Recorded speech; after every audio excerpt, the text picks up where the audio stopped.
of naval aviation. Ladies and gentlemen, Dan McCue in the Corsair, Matt Niswan and Tim Walsh in the Super Hornet.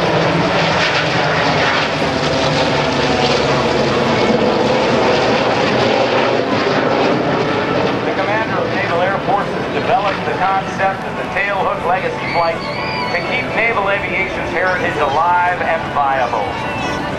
It is through these flights that the commander of the Naval Air Forces wishes to inspire all those in the audience, the men and women who have served, and the best and brightest of tomorrow. The annals of naval aviation history are rich. It was, however, during World War II that the full capability of naval air power was realized.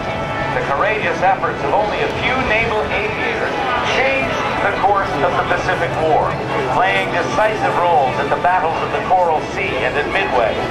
These aviators flew off of straight-deck carriers, and by the end of the war, the aircraft carrier and its aviators replaced the battleship as the main weapons of the United States Navy. Although it's been over 60 years since the conclusion of World War II, some of the aircraft used are still flying today, and this is a testament not only to their survivability and durability, but to how well these aircraft have captured people's imaginations. From York, Maine, and St. Augustine, Florida, representing the Collings Foundation in the F4U Corsair, Dan McCue, and from VFA 106 right here at Naval Air Station Oceana, we have Lieutenant Matt Present New Jersey. Naval Air Station Meridian, Mississippi has over 2,000 hours, 500 in the F-14 Tomcat, and over 200 carrier arrested landings. The Weapons Systems Officer in the backseat of the Super Hornet is Lieutenant Tim Walsh from Omaha, Nebraska. 18 Legacy Hornet. And in 1995, the first flight of the FA-18 Super Hornet took place. The Corsair, originally designed for carrier use, then relegated to land-based operations, and then back to the carriers, saw combat even during the Korean conflict. The Corsair is one of 12,571 that were built.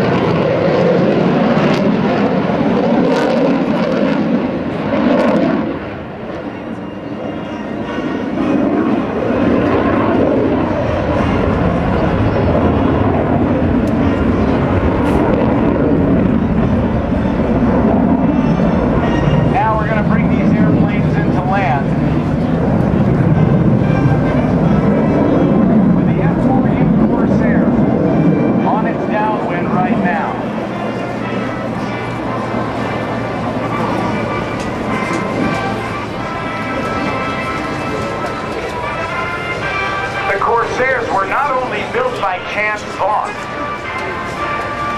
but when their production capabilities were stretched and maximized, and when the Navy and Marine Corps needed more Corsairs, two other companies were enlisted to build Corsairs under license from Chance Vaught. One was the Brewster Company, and the other was the Goodyear Tire and Rubber Company. Designated the FT-1 Corsair,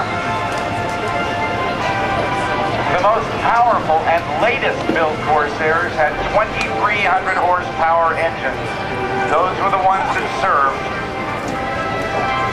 in the Korean conflict, fighting against, in the brand new jet war, fighting against Russian-built, North Korean-flown MiG-15 swept-wing fighters. Touching down, Dan McCue.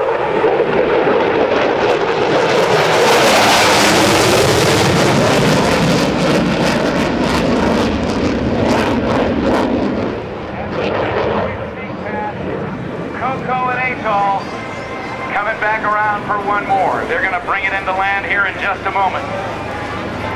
And then we will be bringing our buddy Matt Chapman into center stage.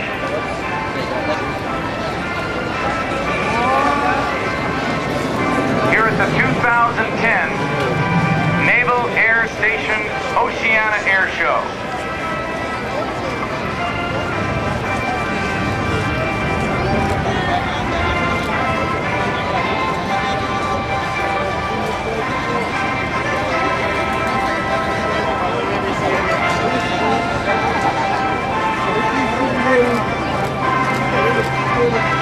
Rhino's on a straight-in approach. He's going to touch down here very, very shortly, and as he does, I want to take another opportunity to thank the folks from Coca-Cola who have encouraged you to enjoy what's in the plastic bottles, but then make sure you recycle. Now, as we fade things out there, I want to go live to the